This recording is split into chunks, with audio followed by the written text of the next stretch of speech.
시원하죠? 설마 놔주려고 산 거예요? 으아, 진짜. 자, 마음껏 봐. 앞에 쉬어야지. 야, 네 이거 봐. 이거 봐. 잘 부탁드려요. Halo guys, balik lagi ke channelnya Mimin. Gimana kabar teman-teman semua? Semoga baik-baik aja ya. Mari kita lanjutkan review dari drama Bad Memory Eraser yang makin seru. Ini di reviewnya by Mimin. Ya, I know this is too late, but let's move on to the video. Setelah terciduk sama Lee Sin, akhirnya Lee Gun memperkenalkan Kyung Ji Yeon kepada Lee Sin. Ya, walaupun sebenarnya mereka berdua itu sudah saling kenal satu sama lain. Keadaan pun diantara mereka bertiga menjadi sangat-sangat awkward banget. Ditambah lagi ketika Lee Sin mengajak Ju Yeon untuk pergi pulang bersama. Padahal kan sebenarnya Ju Yeon itu tinggal di rumahnya Lee Gun, tapi mereka tidak mungkin memberitahukan hal itu kepada Lee Sin. Ya sudah, akhirnya Ju Yeon bilang oke, dia pamit dulu sama Lee Gun, walaupun itu benar-benar sangat-sangat awkward banget. Hingga akhirnya charger yang sebenarnya pengen dikasih sama Lee Gun kepada Ju Yeon itu nggak jadi dia berikan. Ketika sampai di depan rumahnya Lee Gun, Lee Sin menawarkan sama Ju Yeon untuk mengantarnya pulang. Tapi Ju Yeon bilang nggak perlu deh, karena dia juga bisa pulang sendiri. Setelah itu dia balik lagi ke rumahnya Lee Gun. 시원하죠? Waktu itu Lee Gun baru aja selesai mandi dan bahkan dia belum mengenakan pakaian. Dia kira di sana itu nggak ada Ju Yeon ataupun nggak ada orang sama sekali. Tapi ketika dia mendengar suara Ju Yeon, betapa kagetnya dia dan dia berusaha untuk biar nggak kelihatan sama Ju Yeon. 난 내일 할 건데 나는 그냥 바닥에 더러우니까 청소를 해야지. 왜 얘기가 끝났습니까? 계속 하시죠. 설마 놔주려고 산 거예요? Dan ketika Ju Yeon menemukan pengisi daya yang dia kira diberikan Lee Gun sama dia secara khusus gitu kan, tapi Lee Gun bilang ya enggak lah, itu dia beli untuk dirinya sendiri. Dan langsung mengalihkan pembicaraan untuk menonton videonya Cha Si-eon. Ya biar nggak terlalu kelihatan kalau dia lagi deg-degan. Nah sementara itu Lee Sin balik-balik ke rumahnya udah dalam keadaan seperti ini. Dia mabok berat dan itu membuat ibunya ya otomatis marah sama dia. Karena kan dia seorang atlet yang butuh asupan energi dan juga kesehatan tanpa adanya dengan minum-minum seperti itu. Terus Lee Sin minta maaf sama ibunya dalam keadaan mabok seperti itu. Lalu dia dibawa sama ayahnya untuk istirahat di kamar sebelum ibunya lebih marah lagi dan juga meledak-meledak ya kan. Terus kan tadi kan Lee Gun itu ngajak Ju Yeon untuk nonton videonya Si-eun. Nah akhirnya mereka berdua nonton bersama dan mencoba nih mengomentarin bagaimana penampilannya Si-eun. Tapi ketika itu tanpa mereka sadarin tangan mereka bertemu ketika mereka mau mengambil makanan. Padahal kan sebelumnya mereka itu sudah berjanji untuk jangan terlalu dekat karena nanti takutnya menjadi jatuh cinta. Nah keesokan harinya ketika mereka lagi sarapan, bukan namanya Ju Yeon dan juga Lee Gun kalau misalkan mereka itu gak gelut. 신도 없었던 그 스포츠가 머릿속에 들어옵니까?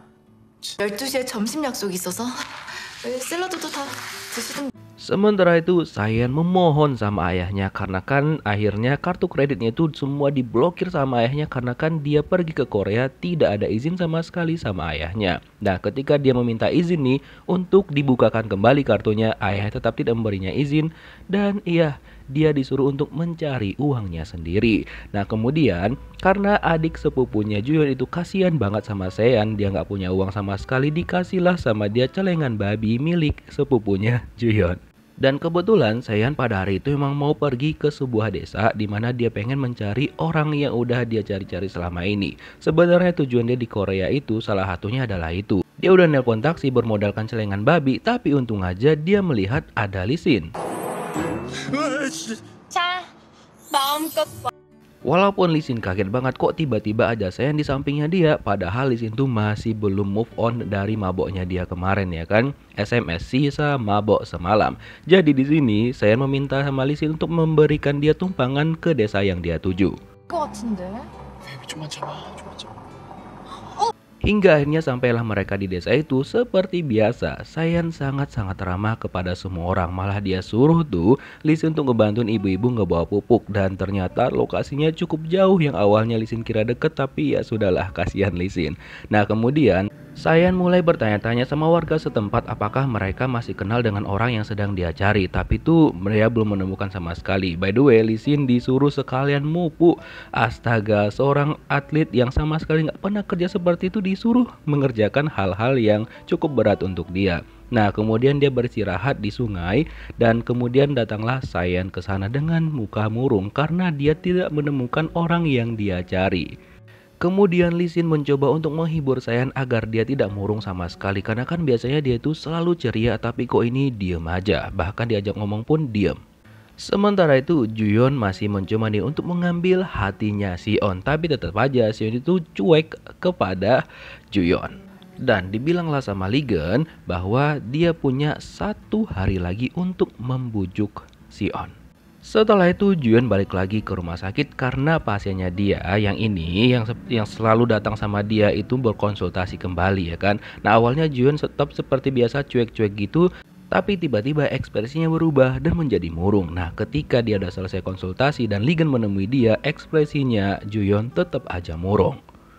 Sama halnya dengan Sayan yang masih aja diam ketika diajak ngobrol sama Lee Sin, sehingga Lee Sin mencoba menghibur dia dengan mencipratan air ke arah Sayan hingga akhirnya Sayan marah dan memboxing Lee Sin dan dia pun terjatuh. Karena Lee Sin emosi jiwa, akhirnya dia meninggalkan Sayan di sana sendirian dan dia benar-benar tega banget dong, astaga. Setelah itu Sayan nelpon Juyeon dan memberitahukan kondisinya dia sekarang. Dia meminta tolong sama Juyeon untuk memanggilkan taksi agar ada yang menjemput dia ke sana karena lokasinya cukup jauh, itu di pedesaan yang cukup terpencil. Ya sudah, Juyeon suruh nunggu Sayan di sana biar dia sama Ligun menuju ke arah itu. Hingga malam pun tiba, Sayan masih aja beneran nunggu dong di sungai itu. Sebenarnya Ligun dan juga Juyeon udah hampir sampai di sana, tapi tiba-tiba aja Ligun itu berhenti karena kayaknya mereka itu nabrak sesuatu. Dan bukan mereka langsung ngecek, malah sempat-sempatnya 2 orang ini tetap aja berdebat satu sama lain. Hadeh, jadi kan Ligun itu nyuruh Juyeon untuk nunggu di mobil aja biar dia mengambil peralatan. Nah Juyeon langsung overthinking ketika Ligun mengambil peralatan kayak cangkul dan segala macam gitu. Dikirain dia itu mau diapa-apain sama Ligun, padahal kan kagak coy. 뭐합니까? 뭐 하는데? Setelah itu diajak Juyeon keluar dan mereka menguburkan hewan yang tidak sengaja mereka tabrak tadi. Terus nelponlah si Sayan, dia bilang aduh nggak jadi dia dijemput karena dia ternyata udah dijemput lagi sama Lee Sin. Sehingga ya sudah terpaksa Ligun sama Juyeon putar balik lagi. Haduh. Dan Lee Sin kepo dengan siapa sih sebenarnya orang yang dicari sama Sayan. Sayan bilang ya dulunya dia tinggal di desa itu dan dia mencari cinta pertamanya yang juga tinggal di sana dulunya. Waduh, siapakah itu ya? 오빠도 의사였어요. 정신건강이. Terus kan Juyeon tiba-tiba aja cerita sama Ligen tentang masa lalunya, tentang ayahnya terlebih dahulu. Dulu ayahnya juga memang seorang dokter psikologi. Nah, ayahnya itu kan terlalu percaya sama manusia dan juga pasien-pasiennya hingga akhirnya ada salah satu pasiennya yang ngekill ayahnya. Karena itulah selama ini sikapnya Juyeon itu menjadi dingin kepada setiap pasien dan dia tidak mau menjalin hubungan yang kayak deket banget sama pasien-pasiennya dia. Oleh karena itulah akhirnya Ligen sekarang paham kenapa Juyeon itu bersikap seperti itu kepada dirinya dan juga seluruh pasien-pasiennya Juyeon yang lain. Ternyata itulah alasannya. Setelah itu Ligen mengantarkan Juyeon pulang ke rumahnya dan dia melihat loh kok ada Sayan di sana ya kan. Nah tapi dia nggak terlalu memikirkan hal itu, dia balik lagi ke rumahnya untuk melihat lagi video dari Sion karena kan keesokan harinya dia harus bertemu dengan investor-investor untuk perusahaan dia yang baru. Begitu juga dengan Juyeon yang masih berharap dengan gelang harapannya bahwa apa yang sudah mereka rencanakan berjalan dengan lancar untuk keesokan harinya. Karena besoknya itu mereka mengantar Sion untuk tes calon atlet tenis nasional pada tahun 2022 pada saat itu. Dan temannya Ligun itu bertemu dengan salah satu investor mereka dan memperkenalkan Ligun kepadanya. Dan di sini adalah tumpuan terakhir Ligun untuk menentukan apakah dia mendapatkan investasi dari bapak itu ataupun tidak gitu kan. Terus Juyeon dia itu ngantar Sion dan ketika itu kan dia berpapasan sama Lee Sin, tapi Lee Sin tuh kayak diem aja sama dia gitu loh. Dia juga tidak lupa memberikan semangat kepada Sion agar berhasil dengan segala apa yang mau dia coba. Nah Sion itu berharap bahwa Ligun itu bakal datang, tapi ya dia belum datang sama sekali. Dan ketika Sion keluar dari ruangan ketika dia mau bersiap-siap, tiba-tiba aja dong dia itu jatuh pingsan. Dan ketika itu Lee-gun datang dan juga Ju-yeon mereka memanggil ambulans untuk mendapatkan pertolongan pertama kepada Si-eun. Tapi ternyata Ju-yeon tuh tahu kalau misalkan Si-eun itu cuma pura-pura aja dan dia membangunkan Si-eun ketika sudah berada di mobil ambulan.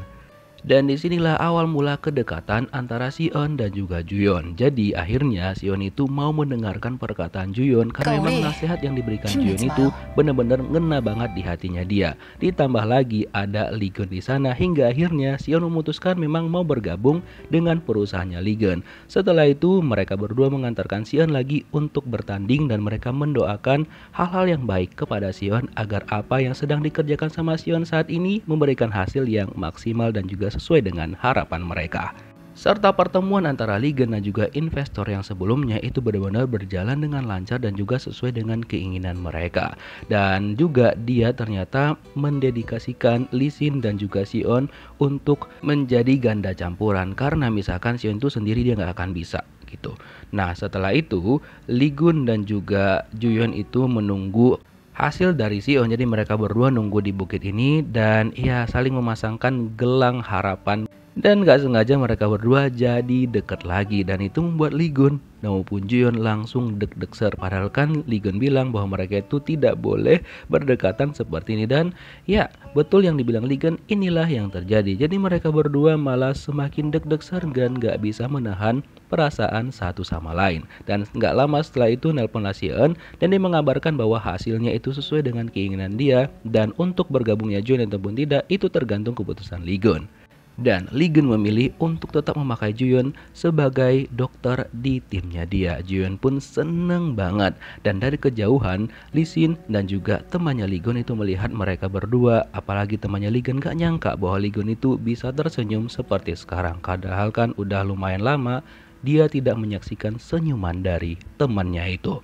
Cuma dia agak kaget ketika tahu kalau misalkan Kyung Ju-yeon adalah cinta pertama dari Lee-gun. Dia takut kalau misalkan Lee-gun nanti ingat semuanya dan balik lagi kayak masa lalu. Terus ibunya Si-eun juga mendukung bahwa Si-eun itu memilih agensinya Lee-gun dan agensi Big Picture pun ya dibuat malu seperti ini. Kasihan ya. Nah ketika itu kan kemudian Lee-gun dan juga Si-eun pergi ke hotel ini karena kebetulan pada hari itu mereka mau bertemu dengan pelatih yang merupakan orang luar negeri. Jadi penerjemah mereka, kata teman Lee-gun itu tiba-tiba aja nggak bisa dihubungin dan juga kabur. Dan mereka bingung dong. Lalu mereka mengabarkan hal itu sama Ju-yeon yang kebetulan penerjemahnya itu bisa bahasa Italia. Sehingga Ju-yeon langsung berpikir bahwa kayaknya dia bisa menggunakan dan juga meminta bantuan sama Sayan untuk menjadi penerjemah dadakan. Karena kan Sayan juga bisa bahasa Italia. Gak perlu pikir panjang, Ju-yeon langsung ngebawa Sayan ke sana dan juga memperkenalkannya kepada temannya Lee-gun. Langsung ngebawa Sayan agar mereka itu bisa bertemu dengan si pelatihnya. Tapi temannya Lee-gun meminta sama Ju-yeon untuk berbicara berdua dan dia langsung menyuruh Ju-yeon ini untuk jangan berhubungan lagi sama Lee-gun. Apalagi Ju-yeon ini kan cinta pertamanya Lee-gun, dia nggak mau kalau misalkan Lee-gun itu balik lagi kayak dulu gitu. Ju-yeon semakin heran ketika temannya Lee-gun mengatakan bahwa cinta pertama Lee-gun itu pernah direbut sama Lee Sin. Yang kebetulan juga Lee Sin ada di sana dan mendengarkan percakapan mereka.